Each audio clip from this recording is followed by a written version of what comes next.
I'm back, boys.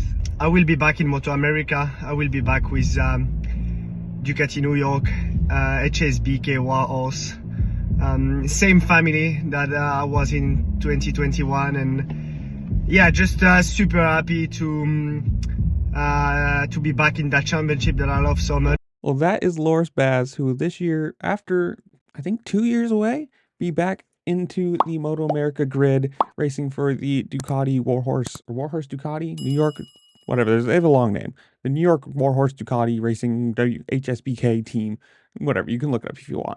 And this is big because he was here in 2021 on a bike that was relatively new. Obviously, like Ducati just coming into Moto America on a different tire, different rule set. So yeah, now they've had a few years. Obviously, you have Josh Heron already on the team, so they'll be running a two-person team, and I think it's gonna be cool. Obviously, last year he had a pretty bad ankle injury, and he said, "quote Last year was a tough one with a big injury, and I wanted to come back to America with the same team I had in 2021.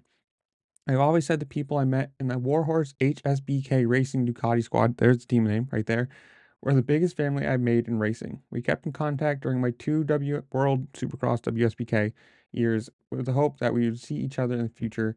So the fact that this is happening makes me happy. I think 1 year he spent on Ducati, and then last year he was on a BMW, if I remember correctly. But this is big. Obviously, a world-class talent coming back, not just, hey, a one-time, gap year, and then he's gonna come, go back, whatever.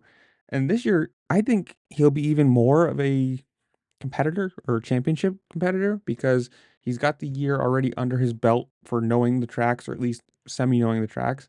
Being on the Ducati would be probably pretty close to what he was used to. And now it's just a matter of fact of how competitive can he be. And with Ducati, with Warhorse bringing two bikes into the equation, it's showing that they're serious. I don't know how you want to say it. Like, you can have a one rider team, it's fine, whatever. But if you're bringing two bikes, that's two mechanics, all the extra spare parts you got to have for both of them, two different setups. It's pretty, it's going to be a big money thing. But I'm excited for this because I like Moto America, and I'm excited to see more people in it grow. In the comments below, you guys tell me: do you watch Moto America? Do you watch WSBK? Are you a fan of Loris Baz or Josh Heron, or are you a Yamaha guy? Whatever. Comment it down below. While you're down there, make sure to like, share, subscribe, do all the fun things this platform allows you to do, because it really just helped me out and I appreciate it. And with all that, I'll see y'all later. Peace.